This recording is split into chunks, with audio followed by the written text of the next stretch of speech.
নমস্কার।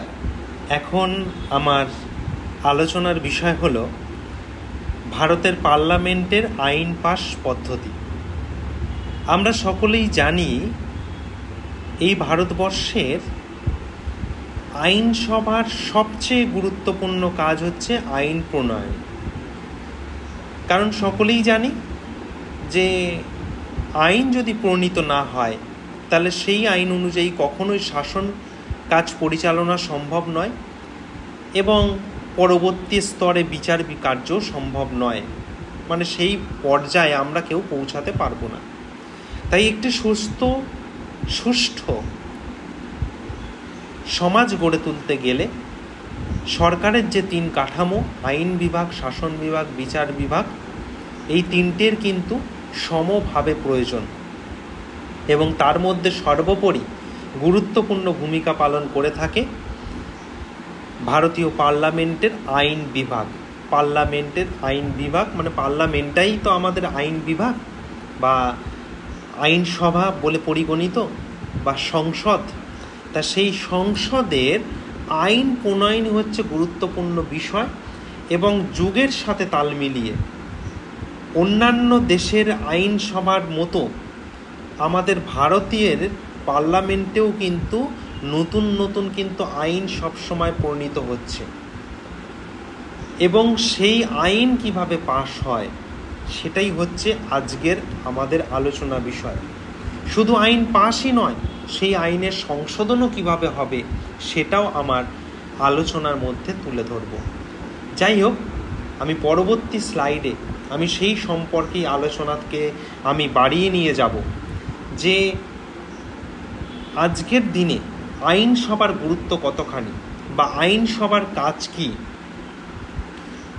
আমরা পূর্ব আলোচনার নিরিখেই আমরা দেখতে পেলাম যে তাহলে আইন বিভাগ ছাড়া কোনোভাবেই কিন্তু অন্য দুই বিভাগের অস্তিত্ব একেবারেই ফুটে ওঠা সম্ভব নয়।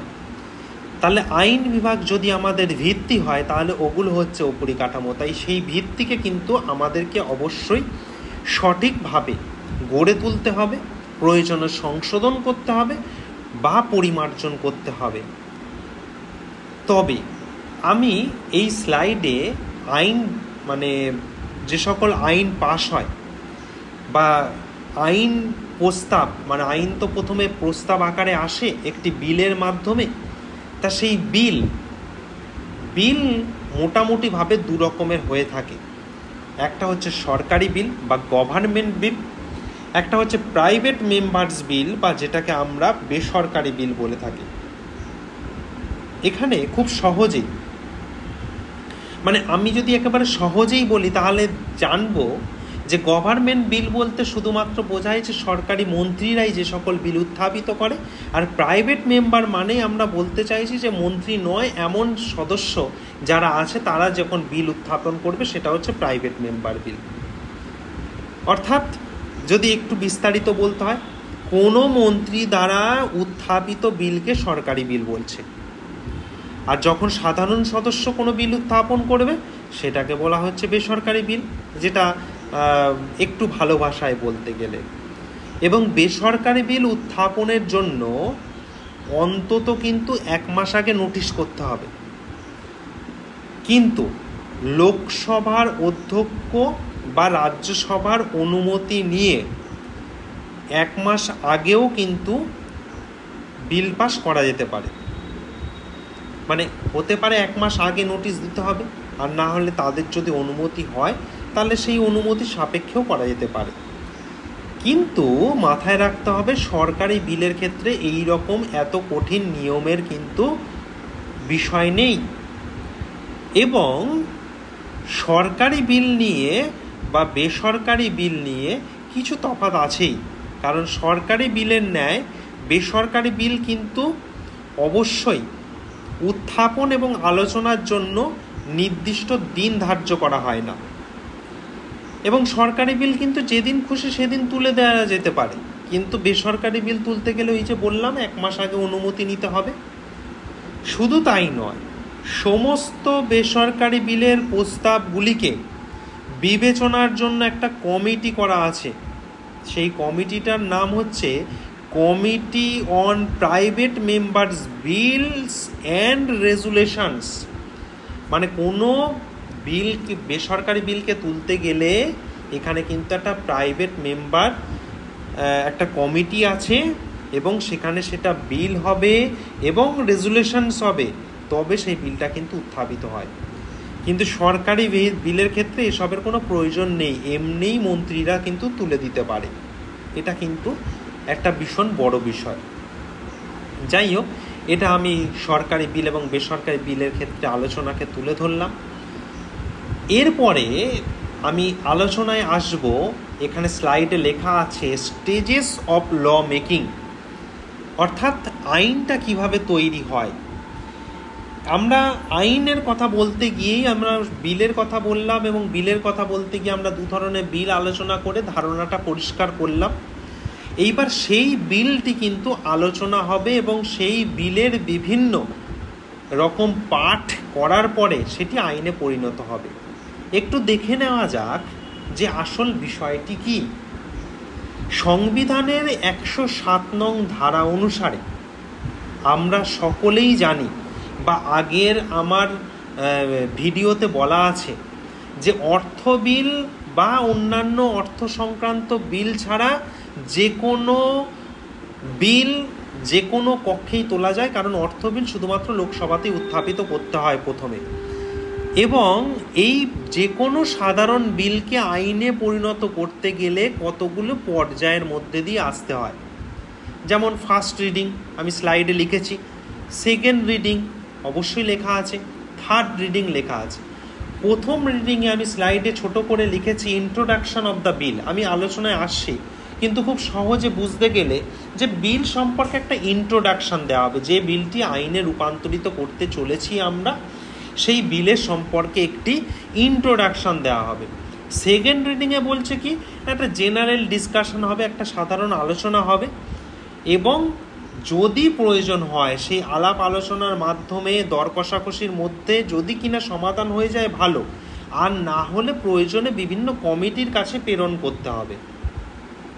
সবশেষে একেবারে বিলের তৃতীয় পাঠ হবে বা থার্ড রিডিং, যেখানে একেবারে সর্বাধিক পর্যায়ে আলাপ আলোচনা হবে এবং সব শেষে ভোট প্রক্রিয়ার মাধ্যমে সেই আলাপ আলোচনার নিষ্পত্তিকরণ হবে এবং তার পরবর্তী পর্যায়ে অনুসরণ করা হবে, যেটা আমি পরবর্তী স্লাইডে আমি ইতিমধ্যেই সমস্ত নথিভুক্ত করা আছে।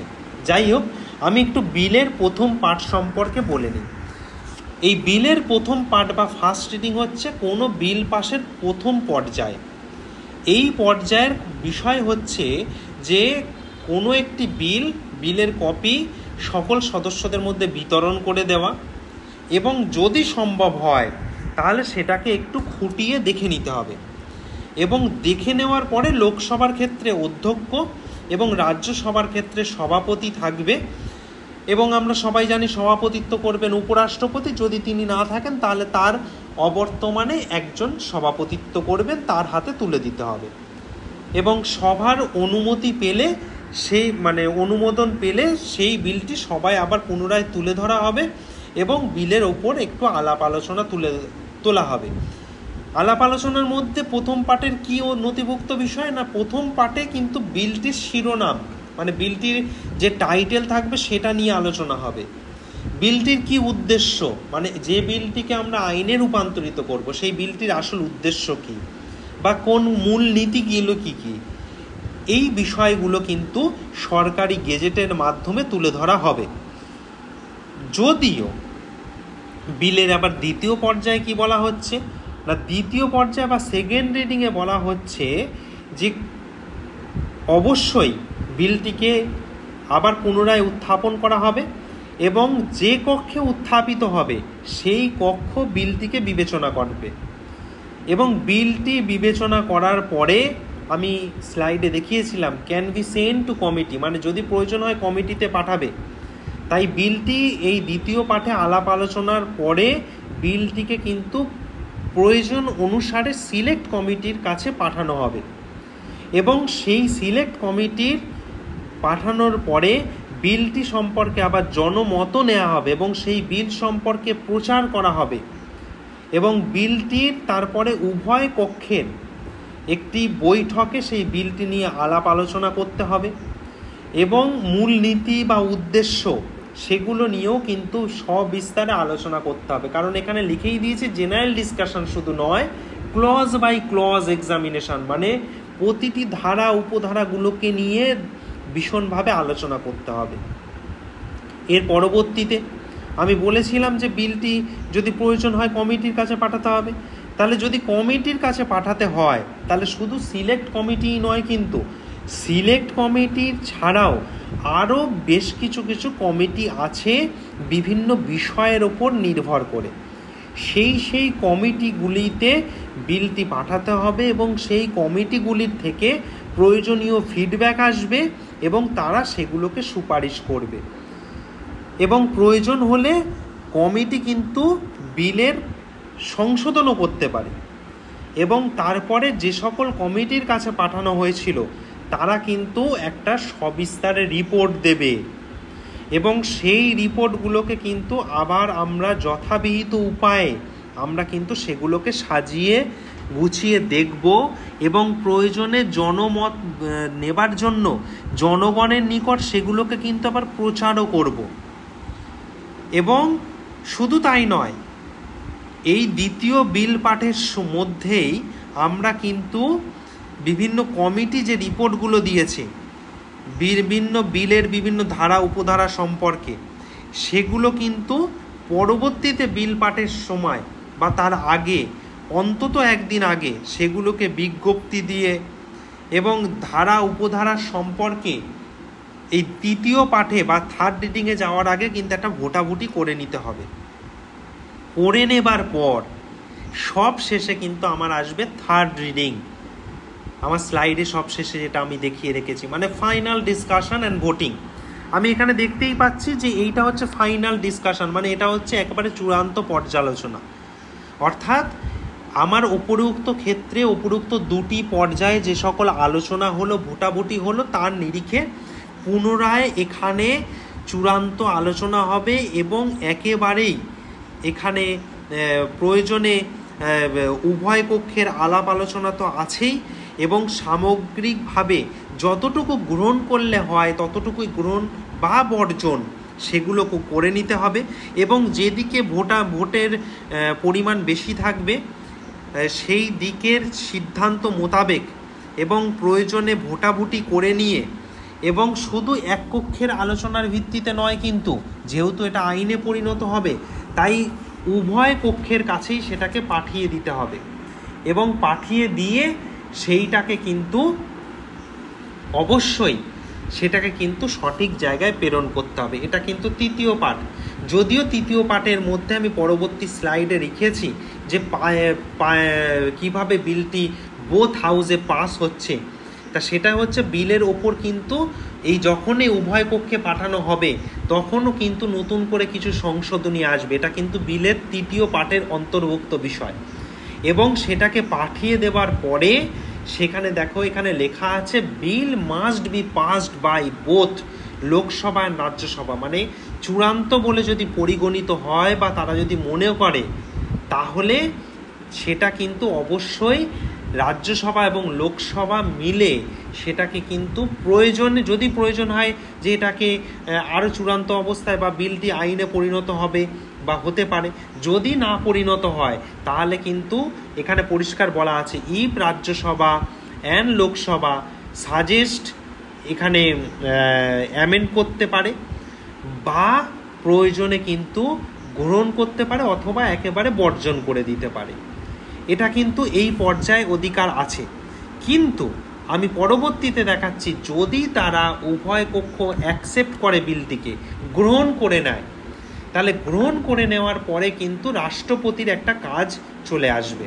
আমি সেই কারণে লিখে দিয়েছি প্রেসিডেন্ট অ্যাসেন্ট অ্যান্ড বিকামিং ল, মানে একেবারে আইন বলে পরিগণিত হবার চূড়ান্ত পর্যায়ে। সেখানে বলছে after both house passed the বিল, যদি দুটি হাউসে বিল পাস হয়ে যায় এবং সেটি রাষ্ট্রপতির কাছে চলে যায় তাহলে রাষ্ট্রপতি কিন্তু সেটাকে প্রয়োজনে পাশ করে দিতে পারে। নয়তো যদি বিল প্রত্যাখ্যান করে, মানে উইথ হোল্ড, অ্যাসেন্ট বা রিটার্ন এক্সেপ্ট মানি বিল, মানে অর্থ বিল কোনোভাবেই ফেরত পাঠাতে পারবে না, সেটাকে বলবৎ এমনিতেই হয়ে যাবে যদিও রাষ্ট্রপতি আটকে রাখে। কিন্তু যদি এটাকে বিলটিকে প্রত্যাখ্যান করে তাহলে 6 মাসের বেশি কিন্তু আটকে রাখা হলে রাষ্ট্রপতি উভয় পক্ষের কিন্তু যুক্ত অধিবেশন ডাকতে পারে এবং সেখানে পুনরায় আলাপ আলোচনার মাধ্যমে এবং উপস্থিত এবং ভোটদানকারী সংখ্যাধিক্য বা সংখ্যাগরিষ্ঠ সদস্যের মধ্যে দিয়ে সিদ্ধান্ত নিতে পারে। আবার তার পরবর্তীতে যদি আবার পুনরায় আসে বা যদি সেটাকে হোল্ডে রেখে দেয়, মানে রাষ্ট্রপতি কোনো কিছু করছে না, সেটা একেবারে ফেলে রাখছে, তাহলে সেক্ষেত্রেও কিন্তু রাষ্ট্রপতি আবার পুনরায় আলাপ আলোচনা করার পরে সেটিকে কিন্তু 111 নং ধারা অনুসারে সেটিকে কিন্তু পুনরায় যদি আবার পাঠায়, তখন কিন্তু রাষ্ট্রপতি 111 নং ধারা অনুযায়ী বিলটিকে সম্মতি দিতে বাধ্য থাকে। কারণ হচ্ছে পুনর্বিবেচনার জন্য প্রয়োজনীয় সুপারিশ সহ ফেরত পাঠাতে পারেন, কিন্তু রাষ্ট্রপতি সম্মতি দিতে পারেন, কিন্তু এটা মাথায় রাখতে হবে। কারণ উভয় পক্ষের পুনর্বিবেচনা, মানে একবার আলোচনা হয়ে যাওয়ার পরে পুনরায় পাঠিয়ে দিলে আবার যদি পুনরালোচনা হয়ে যদি আবার পুনরায় চলে আসে, তাহলে সেই বিলে রাষ্ট্রপতি স্বাক্ষর দিতে বাধ্য থাকে, এখানে আর কোনো সংখ্যা থাকে না। এবং এখানে বলছে once assent is given the bill becomes an act parliament, এবং রাষ্ট্রপতি সব শেষে যদি বিলটিকে পাশ করে দেয়, চূড়ান্ত বলে পরিগণিত করে দেয়, তাহলে মানে রাষ্ট্রপতি সেই বিলটির কে একেবারে যদি মানে চূড়ান্ত বলে পরিগণিত করে, তখন সেই বিলটি আইনে পরিণত হবে এবং এই বিল থেকে আইন পাশ পদ্ধতি এখানেই তার সমস্ত স্তরগুলো পরিসমাপ্তি ঘটছে। যাই হোক, এখানেই আমি আজকে আলোচনা ধন্যবাদ জ্ঞাপন করে শেষ করছি। আশা করি সকলের বোঝা গেছে। যদি কোনো প্রশ্ন থাকে অবশ্যই কমেন্ট করবেন। ধন্যবাদ, ভালো থাকবেন।